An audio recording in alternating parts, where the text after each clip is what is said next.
All right, Bomb Squad, it's a big day. It's episode 100 of Podcasting Strategy Simplified. And if you want to get technical, it's not exactly 100 episodes of the show under this name, but reaching 100 is a pretty big deal in the podcast space. There's a lot of statistics out there that talk about this, but one that I've seen most recently was that only 5% of podcasters get to this mark. Now, working in the podcast space, I feel like I'd be doing everybody an incredible injustice if I didn't reach this milestone myself. But it's great. It feels really cool to be at that 100 episode mark, and we're going to keep plugging along with great content. The party is just beginning.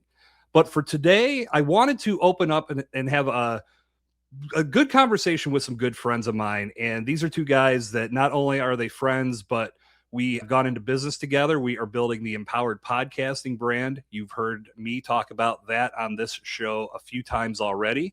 We're going to dive a little bit into that today, but we'll also be talking about some areas of the podcast space that we want to shine attention on, and of course, how those aspects of podcasting can apply to your strategy. So without further ado, allow me to welcome to the stage and to the show, Mr. Rich Perry and Marc Ronick, returning to the show. What's up, boys? What's up? How are you? I'm good. I'm good. It's fun. It's funny. We just did this yesterday, but in a different stream on a different channel. I've been doing a lot of recording with you fellas. Yeah. So this is, and again, we'll throw this out there. We keep teasing this, Marc, about this fantasy football podcast. Oh, yeah. I feel like that would be an itch I'd like to scratch, and that would take you back to your roots. Oh, for sure. Right? Yeah, that's how I started podcasting, was about fantasy football. Yeah. And I feel like since I claimed 2 championships last year, I finally can put myself on a stage to talk about this and actually sound legitimate. Yeah, I would say so. That gives you a lot of cred. That's a story for another day, but we'll wear our title belts to our debut episode whenever that comes to life. But glad to have you both here on the show. As I said, episode 100 of Podcasting Strategy Simplified, formerly known as Let's Blow This Up. Marc, you were a big part of season 3 when I was doing this show in season format, and it's really been an evolution. And one of the big things that I've learned a lot about in the rebranding phases of podcasting, this isn't the first show that I've gotten to 100 episodes, but in that time frame, you learn so much, and the journey to get here is never a straight path.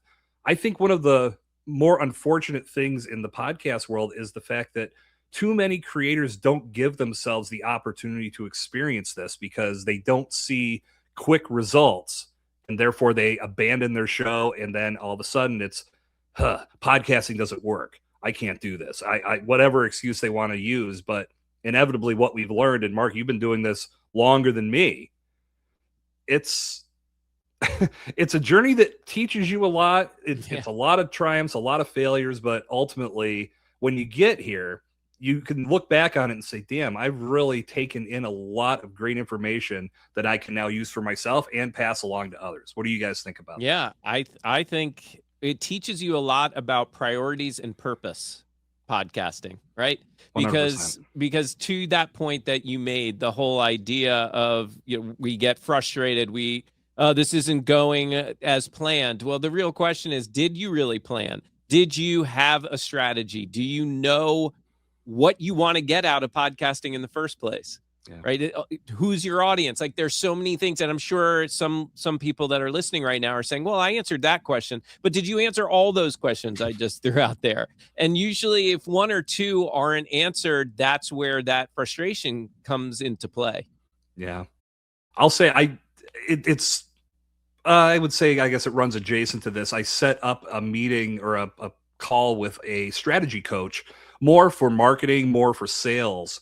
And that meeting's happening in a couple weeks. And the information that she put in front of me to do before the call, I started thinking, I'm like, man, I'm missing the boat on so many of these things. And I started thinking, well, this is the kind of thing when I'm explaining a podcast strategy to somebody, we're covering all of these bases. So I started thinking about the parallels there of like, why couldn't I just take that mindset and move it over to the sales and marketing part of my business? Because I'm really trying to amplify a few different things. But I think a big thing that I've learned is sometimes you need that additional voice or that additional coach to come in and bring clarity to things. And I know, Rich, that's a big world a big part of the world that you play in. So it amazes me what, again, I think I could take a lesson I can learn is I could take from what I've learned in podcasting and start applying it elsewhere. And it can do wonders for what we're doing. It's like back in the day, I used to wear a therapist's hat, and it's also in the coaching world too, but we would call them transferable skills, right? Like you're doing that skill in this area of life, and it's easily transferable into this area. Like you're doing it for podcast strategy, doing it now for sales and marketing, but sometimes we just, we get in our own heads and we don't connect those dots, or we don't move that shift over. Oh yeah, I can do this exact same thing over here. And that's why it is good to have that outside consultant or that outside voice to be like, hey, psst, over here too, So yeah, and sometimes it just helps us see through things that we're not seeing through. It just hearing somebody else's perspective sometimes gives us that shift that we really need. Yeah, I think in a lot of ways, that's why we turn to podcasts. That's why we turn to coaches. That's why people like the three of us are valuable in our spaces, because we're able to help provide that extra set of eyes. And sometimes it's just unlocking an idea that was probably there the whole time, but maybe it's worded differently in the explanation, and now it can come out and actually be put into practice. Yep, that makes sense. So overall, Marc, I'm gonna point this question at you, because I know you've been doing your show for, you're over 500 episodes at over this point, 500, right? yes. Yeah. So and let's be clear for those who don't know, it's a daily show, so right? I can get to 500 a lot quicker than most people do. Yeah, I don't normally recommend doing a daily podcast. No, I don't either. I don't either. But you're one of the ones that's doing it and doing it well, because you've been able to stay consistent with it. I know you've changed the format up in certain times of the year, which I think, that's something to talk about as well, because sometimes those summer months they're different for everybody in regards to schedule. So why put time into being somewhere when other people can't be there with you? Because your show is done live every day, which is another incredible feat. But tell us about hitting those milestones and how you've seen things evolve once you got into the triple digit realm of your podcast episodes. Yeah, well, I mean, really, I'll say that the biggest thing I've noticed is, honestly, those first, let's call it, 300 to 400 episodes. When we talk about getting frustrated with numbers, like my numbers weren't really strong, right? They were, they always showed like slight improvement over time, but nothing was really making any significant difference when I looked at the numbers. And something happened. Like, I don't know. It was probably, like I said, somewhere between 400 and 500. I started noticing those numbers grow more significantly. And I think that lesson there is about consistency. And it is about not giving up and understanding your purpose and the reasons why you're doing this podcast in the first place. And you guys know, for me, one of the big priorities for me is community and connection. Two of the big priorities for me. That's really important to me. And if I'm not getting that out of doing a show every single day, I got to find something else to do. It's going to wear my ass out. And look, as far as why did I choose summer to abbreviate my schedule, a couple of reasons. Logically, it's because summer months, at least with my numbers, and I know with a lot of the podcasters I work with, summer months, those numbers tend to drop. People, they're out of their normal routines and they don't make podcasting maybe their priority to listen to. So that's a big reason. And I needed it. I just needed that mental health break. Because like you pointed out, doing it every day or Monday through Friday is a huge feat. And I'm not trying to sound egotistical about it. It's just very real. It is a huge feat and it takes a lot out of me. This year, it's only over the past few months, I finally have figured out how to sleep through the night. Like it keeps me up at night sometimes.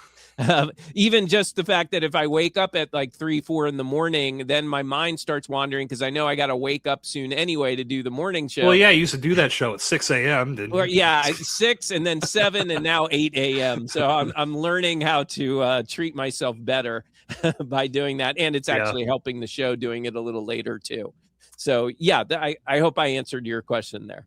You did. I believe that time shift was probably a game changer. And I think about just, it's that extra hour is just something mentally that I remember people saying, man, I would join if this wasn't so early. Oh yeah. That was what I get all the time. But to speak to what you're saying, I remember trying to do, I just moved to 2 episodes a week here on Podcasting Strategy Simplified, but my episodes are way different. One of them's 5 minutes long.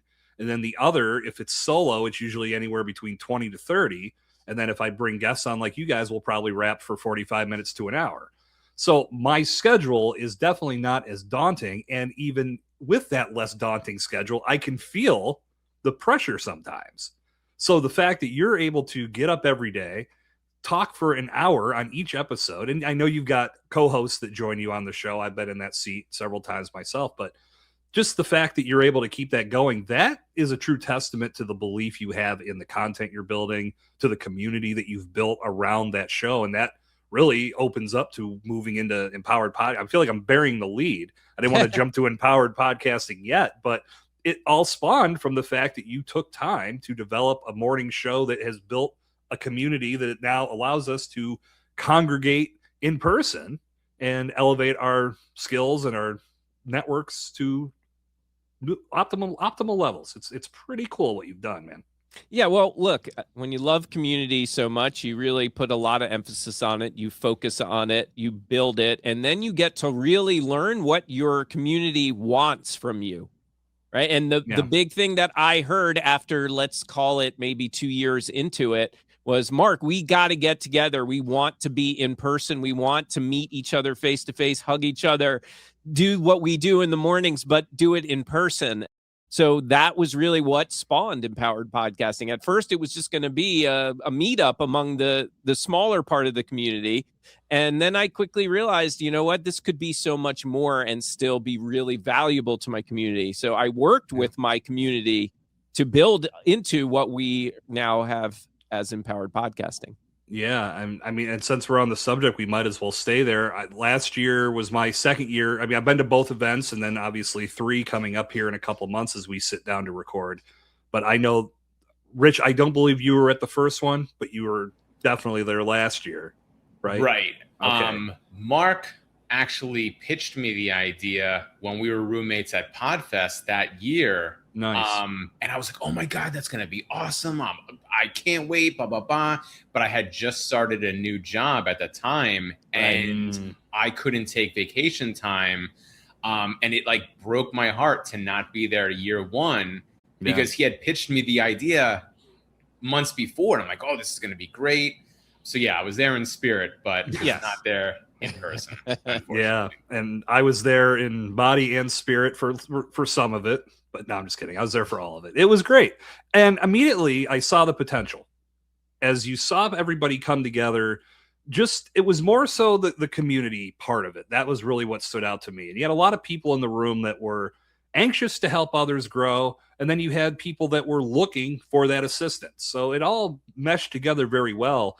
And from a pure event organization standpoint, I started looking at some things and saying, I think we could do this a little better. And that's when I went to Marc and said, I'd love to be involved next year if you're looking for help. I'm not trying to, it's like that person that's trying to wedge their way or shoehorn their way into a podcast interview when they don't belong there. I didn't want to be that guy.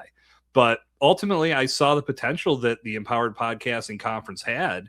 And I think we saw some of those improvements come to life in year 2. And now with year 3, the 3 of us now officially incorporating this as a brand, as a company, and really looking to take this to the next level. I can't wait. And I know a lot of times I say this, I'm not trying to speak with bias, but I'm so pumped up to see how this unfolds, because we've done so many new things to get the crowd involved, to build the speaker lineup, to bring the event to a higher echelon in the podcast space. I'm pumped up for what's going to happen in August. And I don't want to speak for both of you, but I will. I'm sure you're in the same position as me. I'm more pumped this year than I have been any year so far of the 3, because sure, we've had lots of challenges and lots of things to try to work through and figure out, but it has been the smoothest planning process of the 3 years so far. And when you think about it too, with, like you said, Jason, the two of you bringing new ideas, new perspective, I'm shocked at how smoothly it's going, really, because you'd think with all these new things, new moving parts, it would be a challenge. But I mean, sure, it's challenging, but it's gone very smoothly, and I couldn't be happier about it. And if I can hop in real quick for perspective, I'm not sure, Jason, if you even know this about me. I know Marc does, but years ago, I used to throw, not just me, but an entertainment company that I was co-owner of, we would throw a yearly music festival in our local community park. And for the first 3 years, it had the same frame. It was a one-day event, 4 different music stages. Then from there, we ended up doing it. It was then a 2-day event. And then it was 5 stages. Then it was 6 stages. Then it was 7 stages. And one of the stages was a community stage where we had a theater group doing one-act plays and stuff like that. Then we had a children's area. But in the very beginning, it was just a one-day event, 4 stages, but we had to build up. But after 7 years, we had so much other things going on, just like you're explaining. And it was wild to see how it transformed from just that one single day event to a 2-day event with so many stages, a kids area, a theater area, all these other activities that we never even conceived of or thought possible that first year, when it was just, thrown together kind of thing. But yeah, and EPC is growing in the same way. Yeah, I think for year 1 was just one day, right, Marc? Or did yes, it was one day. Yeah. It was one day. It was just Saturday. Yes, that's right. I think everybody came in on Friday night and we did a happy hour gathering, but there wasn't really anything official going on. And then last year we were a day and a half.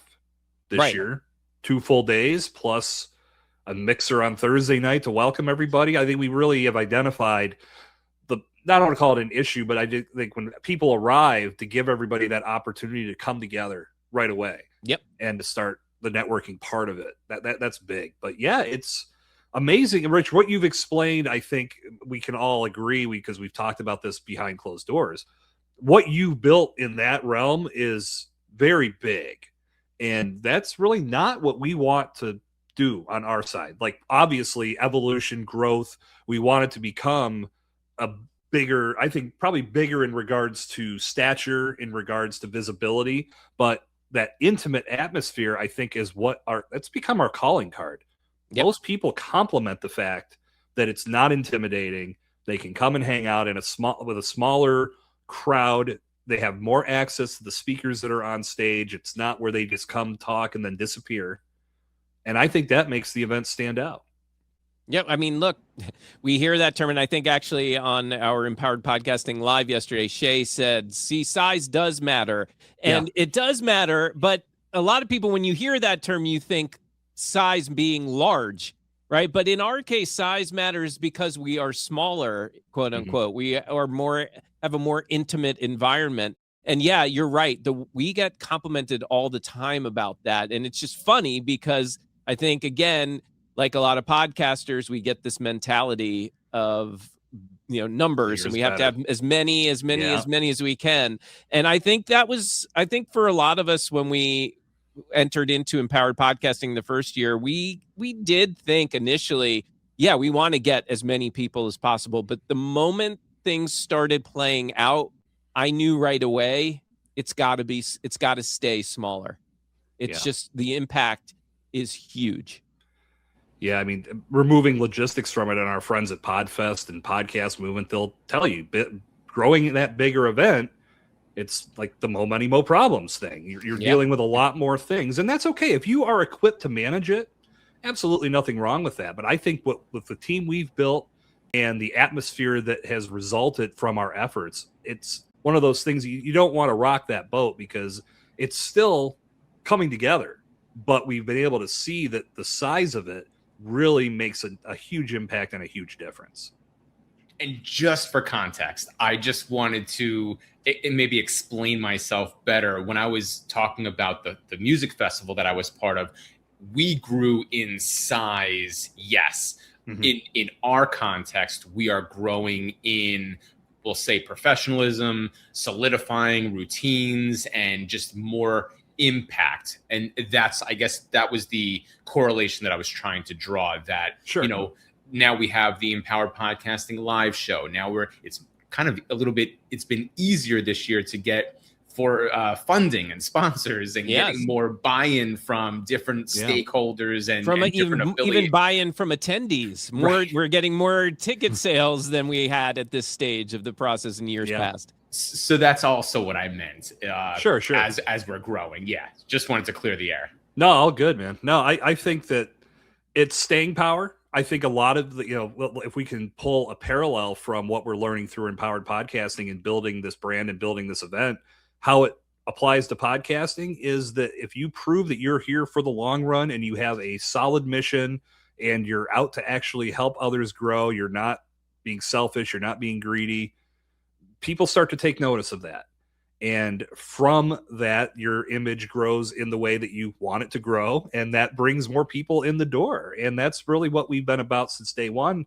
And we like the fact that we've got some ideas in the hopper that can expand it beyond the 250 people that we'll have in the house for the event, or roughly, not exactly in that ballpark. I know that's where we're aiming, but overall, the sky is the limit for this. And I think one of the questions I'd like to pose to both of you, when you go to these live events, I've always believed, and Rich, I know you're big on networking just like me. When you go to these events, it's up to you to make the most of it. You're only going to get out of it what you put into it. So for the listener of this conversation today that's maybe on the fence about Empowered Podcasting, or the Empowered Podcasting Conference, I should say, or maybe they've not even heard of it until today, why should they come? What can you learn at a live event that can impact your podcasting strategy? Can I interrupt to say, Jason, if your audience doesn't know about Empowered Podcasting by now, we have a big problem. Well, this would have to be the first episode they've ever listened to. Okay, fair. Okay. Sorry to interrupt. No, that's all good. And please, the floor is yours to answer. You are Rich. Go ahead, Rich. I'll hop in. Yeah. This is something that I've always known to be true.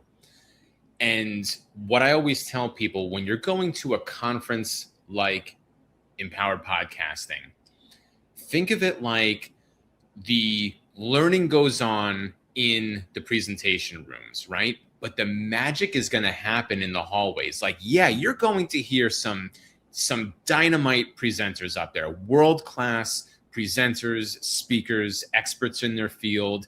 But one of your listeners right now might be saying, yeah, but you know what? I can just attend an online summit, or I can just listen to, I can just get the replays. And you know what, listener, viewer right now, you are absolutely correct that you can learn the exact same thing watching the replay later or just attending that online summit. But the thing that you're not going to get is that connection and meeting the people face to face and having those conversations at the bar in between activities, when you're getting your coffee or freshening up your water, putting another lemon wedge in there, or you're walking back and forth between events, and you're like, and you bump shoulders with somebody in the elevator. Hey, where are you going? Blah, blah, blah. Like, that's the real magic. And that's when things really take shape. Like, Marc and I met at Podfest a couple years ago, and what turned from a friendship is now a lifelong friendship and partnership and a business opportunity. And if I was just watching the replay or just attending the online summit, I would not have had that opportunity to meet a very good friend and business partner. Yeah. Yes, I could have learned all that stuff, but you're going to that conference for that real world experience, that connection, like Marc was talking about, that community, that sense of belonging, and the opportunity to meet people where they are and have that real world discussion with a like-minded individual and see what kind of really cool things can grow from it. That's why I go. Like, yeah, I love going to the presentations and I'm going to learn something, but I'm going to really meet people and have those conversations in that space, and seeing what kind of relationships and future opportunities can come from that. That's why I go. I mean, this brings us back full circle to something earlier that you both were talking about, which is it's similar to the idea of bringing in a coach or a consultant, right? And what I mean by that is when you're at the event, you're getting new perspectives, fresh perspectives. People that were just in that last presentation with you are going to probably communicate about it with you and talk about what they got out of it. And that can really help you connect with that material that you just learned about, because you're only going to see it through your lenses. And when you start talking about it with others and collaborating about it with others, that's, like you said, Rich, where the magic happens. Yeah. I mean, we can go back to, I mean, I guess the root of this for Mark and I was Podcast Movement 2021. We both met there. It's a similar path that you were on, Rich, with Mark, is that we were able to become friends. And as that developed over the years, it became a business partnership. And now we get to build something that's going to continue to be truly special in the space. Another thing that I will speak out about is the why attendance at these events is so, it's, I don't want to say critical, but it's so much, you get so much from it. This year at PodFest, I remember leaving a presentation and walking out into the big open area where they had a bunch of tables set up. And we sat down. It was me, Simona Cosentini, Sean Douglas. Mark, I don't know if you were there or not. Rich, you were doing your duties as an MC, but we probably ended up with maybe 12 people that ended up sitting at that table, and we just had a roundtable discussion, which inadvertently broke out into a mastermind type of scenario, because there was a guy there that asked about impact, or how can I improve my pricing? And he started telling us what he was doing, and all of a sudden he was on a hot seat to where he had all of these other fellow creators giving him ideas, giving him coaching tips. I mean, it was incredible to see it happen. You'll never experience that in an online format, which was why I, with COVID, for me, I always look at it from both sides. It normalized what the three of us are doing today. We get to connect in our parts of the world and have these great conversations and record podcast content. And I'm not saying this wasn't a thing in podcasting, but I don't think we saw it as much. I usually tried to get interviews scheduled in person before COVID. And then I was slowly moving into Skype and Ecamm. And then when COVID hit, then, the Zoom came out. Like, we know that was not really podcasting software, but it worked. And then all of a sudden StreamYard and Riverside, and you just go down the list. So many platforms came of it. I love that. I love that we're able to have these conversations in this type of environment, and it's completely normal and completely accepted. If not, at this case, mainstream, or at this point, mainstream. What I hated was trying to go to a virtual event or a virtual summit. And I'm sitting in my office or my studio watching, drinking a beer or drinking a bourbon, going, this part sucks. Like, I'm just watching TV at this point. I don't get to actually interact with these people. I get nothing from this. Yeah. So. Yeah. And Jason, that also reminded me, I think one of the cool things about empowered podcasting, when you were bringing up, you were seeing a speaker and then you left the room. And I was thinking about PodFest and Podcast Movement, and this isn't a knock on them. This is just what makes us different. When I go to PodFest and I finish watching a presentation, a lot of times I'm really motivated to speak with that speaker. I want to go up and talk with them afterwards, ask them some questions, or even just tell them how much it impacted me. And so I get up, I'm all charged up. I go walk to the speaker, and now there's like 15 people in line waiting to talk to that speaker. And I could walk away and say, you know what, I'll catch that speaker next time. But when I'm at a conference with 1,500, 2,000 people, the chances of me finding that speaker are a lot slimmer than they are at Empowered Podcasting. Empowered Podcasting, I see, a few people will line up to talk to the speaker, or sometimes I'll just see it ends up being a group discussion after the presentation. And our speakers hang out, right? Like, they're there the whole weekend. They are sitting in on presentations as well, and they're roaming the hallways as well. So there's so much access to those people that we're learning from at Empowered Podcasting that's one of the reasons why it's so exciting to me.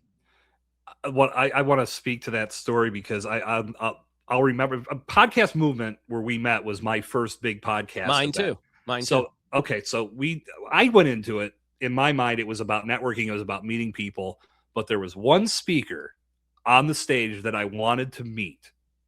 Do you remember who it was, Mark? It's somebody pretty famous. Yes. Yeah. JLD. No. Oh, okay. No, famous in like the world of Mark Cuban. Oh, okay. And I remember being in the room for his talk, not really enjoying it because I felt a lot of what he was saying was crap. And then when the presentation ended, remember now. He just vanished. Yep. Just like you might as well just snap the fingers and poof, puff of smoke comes. He was gone, never to be seen again. I hated that. I didn't want to, do anything weird. I just want to introduce myself. And I love Shark Tank. I was a big fan of him. I've always enjoyed him as a personality. He's from Pittsburgh, so I had that tie in. Yeah. And yeah, he was gone. And that's something that I've never once seen happen in empowered podcasting. Like you said, not a knock.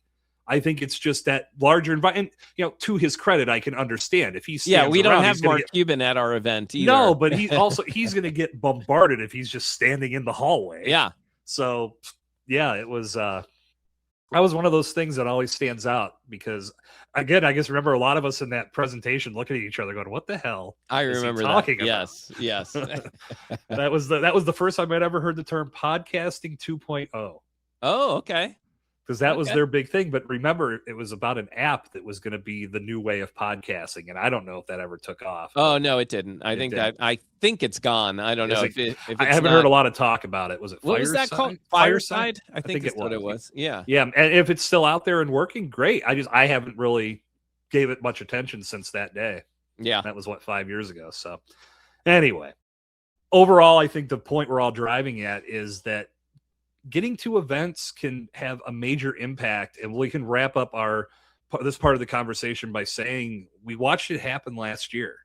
And I love telling this story because it really is a testament to what the empowered podcasting community is all about, but it also showcases the value of a smaller event.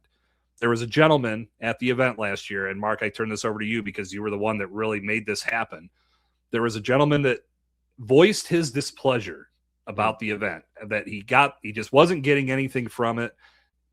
He came thinking it was going to be one thing and it was something else. And when you got wind of this, you introduced yourself to him, and then you introduced him to some other players at the event. And within an hour, this guy was wearing the t-shirt, wearing the hat.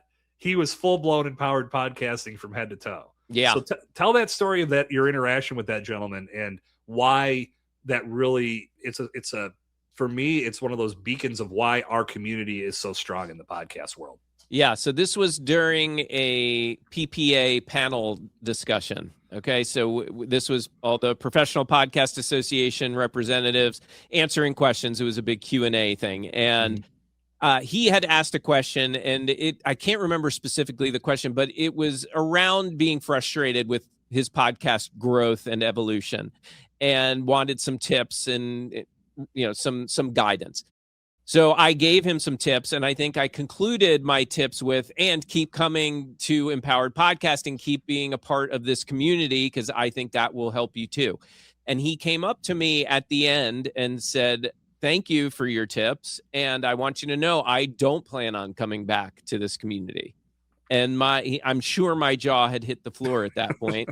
And keep in mind, backstory for those who are not there. I mean, my whole presentation to open up the weekend, or at least that day, was all about this sense of belonging. And then here's a guy who came up to me shortly thereafter to say, "Yeah, I don't feel like I belong." That was the issue, Jason. It wasn't that he didn't like the information he was getting. Wasn't that he wasn't learning from it. It was that he felt kind of left out. And he said he claimed he was trying to push his way into different circles in the hallways, people talking, and he just felt like people weren't connecting with him. And I mean, I didn't even think about it. It was not like, okay, what am I going to do here? And I had the whole plan. I just instinctively, first I told him, I'm going to make sure that changes, and I'm going to connect you and introduce you to a lot of people.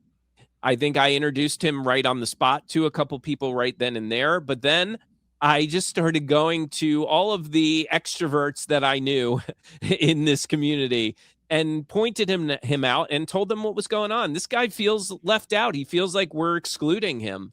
Can you help him? Can you just go talk to him, get to know him a little bit? And I think every one of them heeded the call. Yeah. And like you said, I'm telling you, it had to have just been an hour later.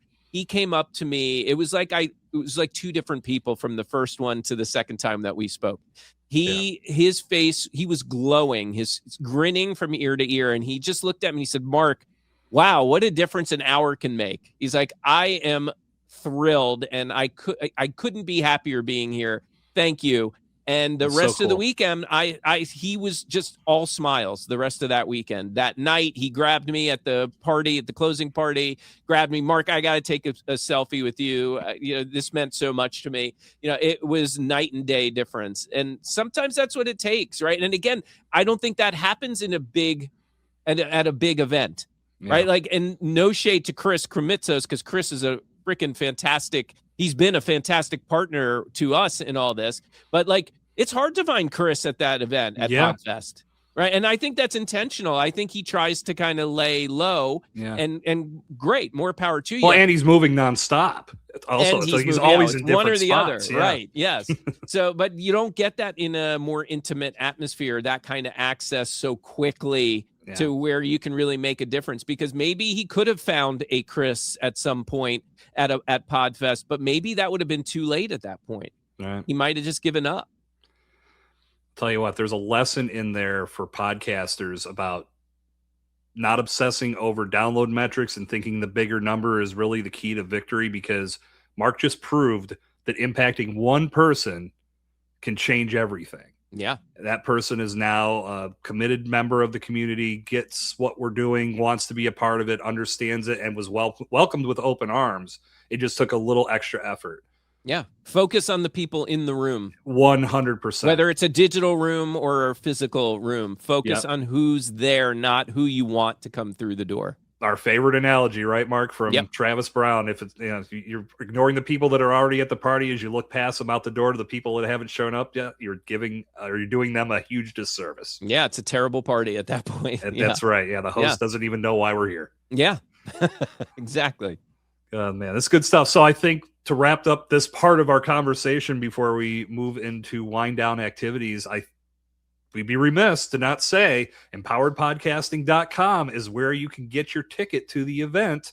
It's my show, so we're going to use my promo code. I was wondering where you're going to go with that. We all have our codes, but when you do your own code on your podcast. Yes. EPC Jason 20 at checkout will save you 20% on your ticket. Not only will you get to hang out with the three of us in real life, but you're going to get to hang out with some really impactful people in the podcast space, from our presenters, from our attendees, from our volunteers, to the rest of our team, Andrea and Angelica. You've got a lot of reasons to be in Charlotte, August 21st or 23rd.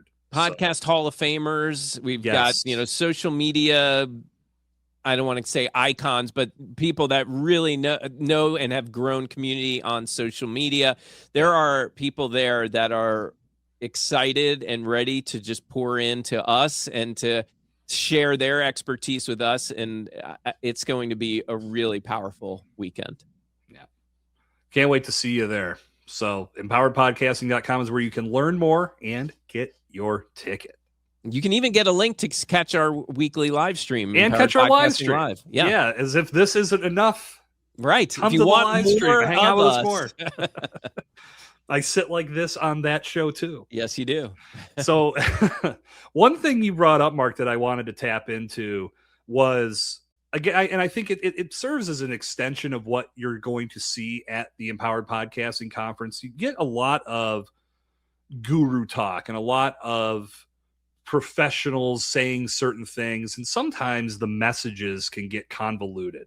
So we want to tap into this a little bit, and I think because of that convolution, is that a word? Convolution, we're going to say it is. It can throw a person off in regards to how they feel they should proceed with building their strategy and then executing that strategy to start and maintain and grow a podcast. Marc, and Rich too, where you guys see all of this, and we even were talking a little bit about this before we started recording today. Where does this message get lost in translation? between the professionals that are relaying it. And do you feel like maybe they're saying something that's being misinterpreted by us?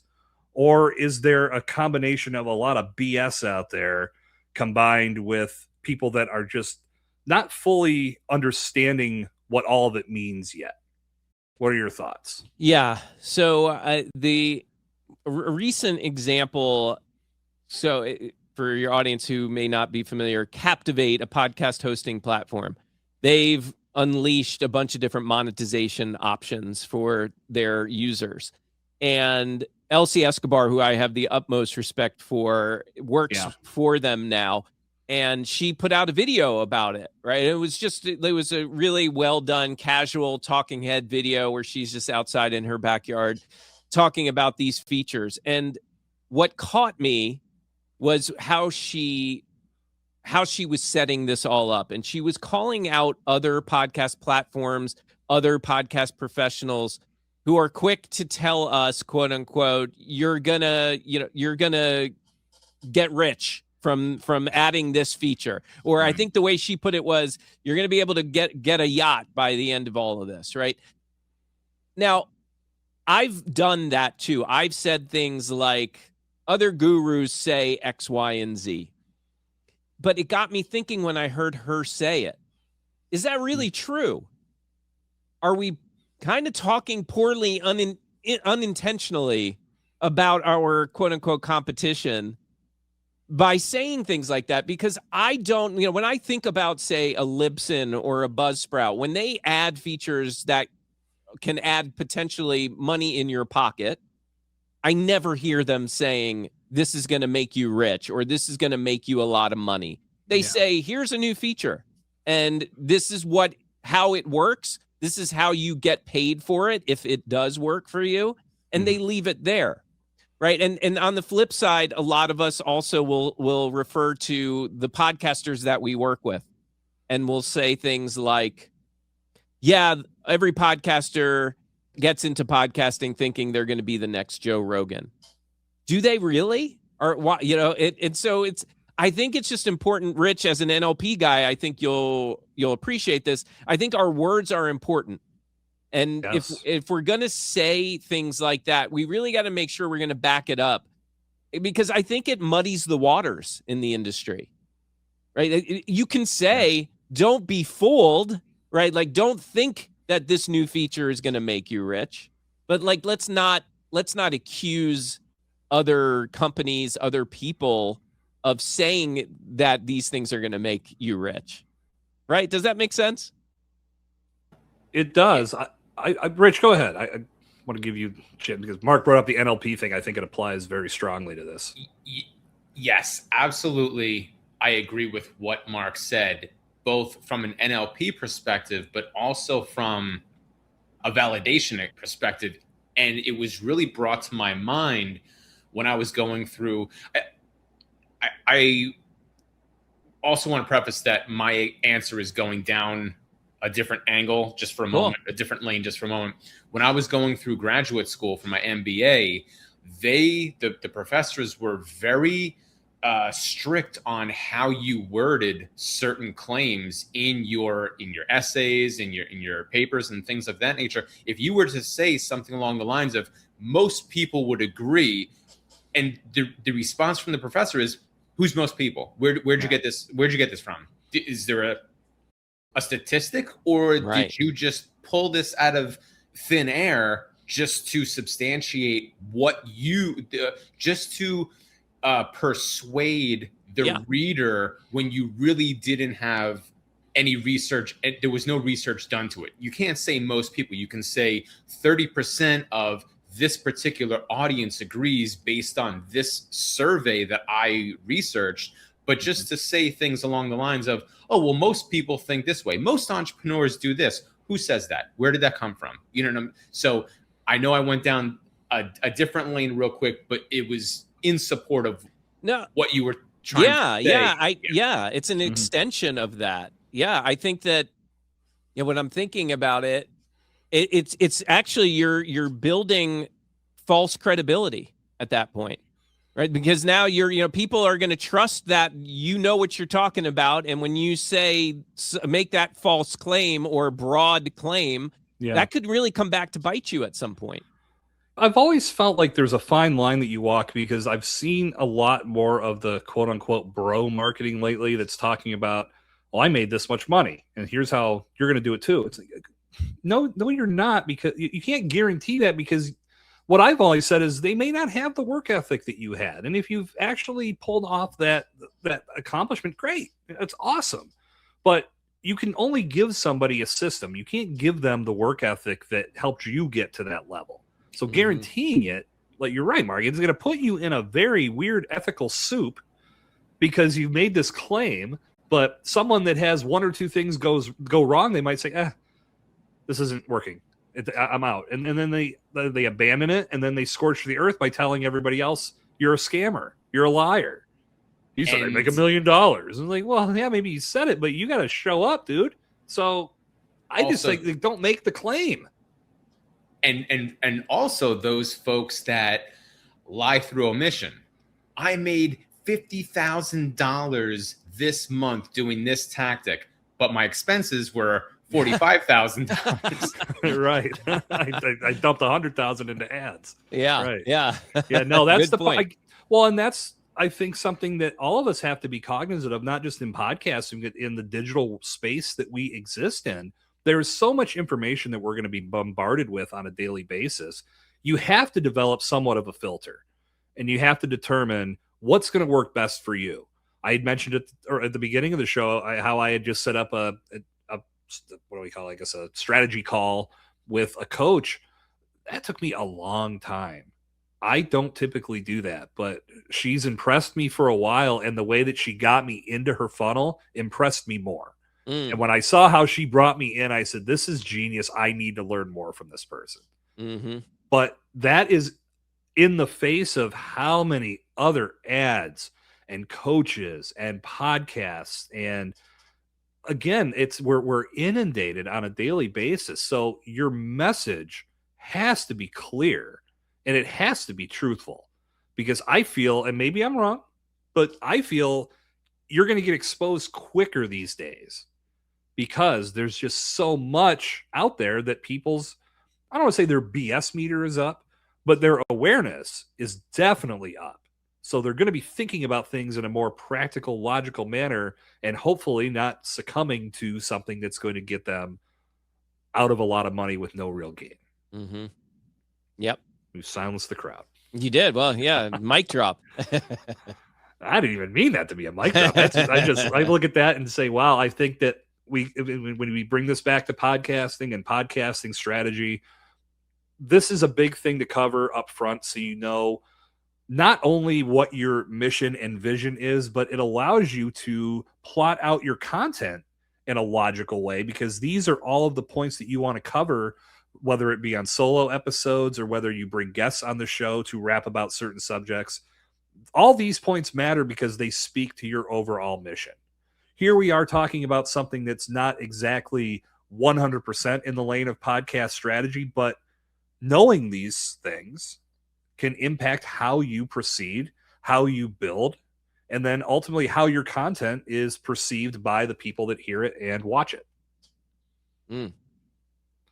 Guys, I can't keep dropping the mic here. I mean, I keep leaving. I'm like waiting for you guys to jump in with something poignant. Yeah, I mean, you've said it all poignant, so I can't add more. We just go home now, right? I guess we just end this. Well, in that spirit, I will say this has been great to have you guys on the show. 100 episodes, like I said. Congratulations. Yeah, Thank you. Congratulations, man. That's big. I appreciate that, guys. And again, it's been a little bit sporadic in that the show was, let's blow this up, and then it became Podcasting Strategy Simplified. It went from a seasonal approach. I still laugh at the fact that when I was doing that, I said, I'll never do a weekly show again. And here I am doing 2 episodes a week. And I feel an obligation to my audience to not miss. I don't want to miss a week. So I've been very consistent since making this switch and will continue to do so.